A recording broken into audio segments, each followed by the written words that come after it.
মাদকমুক্ত সমাজ গঠনের প্রত্যয়ে ধামরাইয়ে প্রতিবাদ সমাবেশ। ধামরাই প্রতিনিধির প্রতিবেদনে দেখুন বিস্তারিত। ঢাকার ধামরাই পৌরসভার ৬ নম্বর ওয়ার্ডে মাদকের বিরুদ্ধে সচেতনতা সৃষ্টি ও সামাজিক প্রতিরোধ গড়ে তোলার লক্ষ্যে এক প্রতিবাদ সমাবেশ অনুষ্ঠিত হয়েছে। ধামরাই পৌর স্বেচ্ছাসেবক দলের সিনিয়র যুগ্ম আহ্বায়ক মোফাজ্জল হোসেন টিপুর উদ্যোগে আয়োজিত এই সমাবেশে বিভিন্ন শ্রেণী পেশার মানুষ অংশগ্রহণ করেন।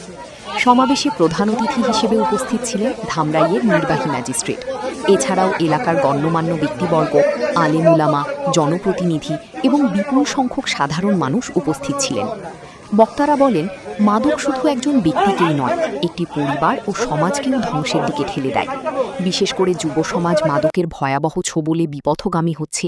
তাই মাদক নির্মূলে প্রশাসনের পাশাপাশি অভিভাবক, শিক্ষক, ধর্মীয় নেতা এবং সচেতন নাগরিকদের সম্মিলিতভাবে কাজ করতে হবে। তারা আরও বলেন, মাদকের বিরুদ্ধে সামাজিক আন্দোলন গড়ে তুলতে হবে এবং মাদক ব্যবসায়ী ও সেবনকারীদের বিরুদ্ধে কঠোর অবস্থান নিতে হবে। একই সঙ্গে তরুণ প্রজন্মকে খেলাধুলা, শিক্ষা ও সাংস্কৃতিক কর্মকাণ্ডের সঙ্গে সম্পৃক্ত করার উপর গুরুত্বারোপ করেন বক্তারা। সমাবেশে উপস্থিত জনগণ মাদকের বিরুদ্ধে জোরালো অবস্থান গ্রহণের প্রত্যয় ব্যক্ত করেন এবং একটি নিরাপদ, সুস্থ ও মাদকমুক্ত সমাজ গঠনে সবাইকে ঐক্যবদ্ধভাবে কাজ করার আহ্বান জানান। আয়োজক মোফাজ্জল হোসেন টিপু বলেন, সমাজকে মাদকের ভয়াল থাবা থেকে রক্ষা করতে জনসচেতনতা বৃদ্ধির কোনো বিকল্প নেই। ভবিষ্যতেও মাদক বিরোধী বিভিন্ন কর্মসূচি অব্যাহত থাকবে বলে তিনি জানান। বলতে যাই, প্রথমত আমরা একটা জিনিস দেখতে হবে যে এখানে মাদক সেবী কারা। এখন আমি যদি বলি যে আমরা এখানে যারা বক্তব্য শুনছি, হয়তোবা দেখা যাবে যে এর মধ্য থেকেও কেউ না কেউ এই অপ্রয়োজনীয় যে দ্রব্যটি, অর্থাৎ আমার সমাজের জন্য, আমার রাষ্ট্রের জন্য, আমার নিজের শরীরের জন্য এবং আমার পরিবারের জন্য যে ক্ষতিকর যে দিকটি রয়েছে, আমরা হয়তো কেউ না কেউ গ্রহণ করে ফেলেছি। এবং আমরা যদি এরকম কেউ গ্রহণ করে থাকি এবং এটি থেকে যদি আমরা বের না হয়ে আসতে পারি, তাহলে কিন্তু আমাদের পতন অনিবার্য এবং এর কোনো সুযোগ নেই এর থেকে ধ্বংস হবার থেকে। কারণ আপনারা জানেন যে মাদক এর যে ক্ষতিকর দিকগুলো রয়েছে, এটি কিন্তু শুধু আমার নিজের মধ্যেই সীমাবদ্ধ থাকে না।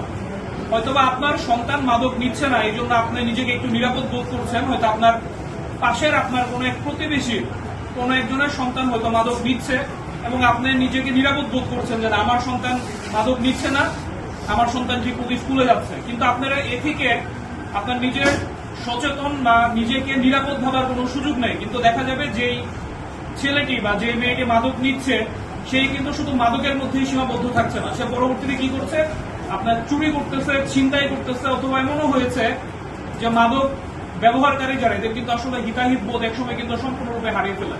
সবাই প্রবত আছি তো, তোমরা বেশ প্রবত আছি তো, আমরা স্বজনবাদী চলবো না। আমি কিন্তু কথা দিলাম, অনেকে ভাবে আমি নির্বাচন করবো, এই জন্য এটা করতেছি। আপনাদের তাই মনে হয়?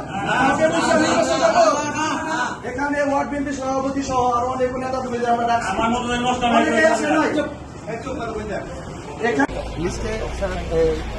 আপনাদের বিভিন্ন মহোদয় ওসি সাহেব, আপনার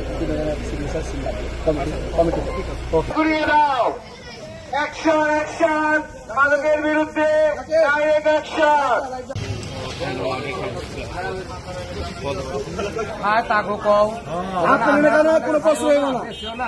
পাইলে মাইরা সাপাত করে অভিযোগ করবো না। ওই কামরুল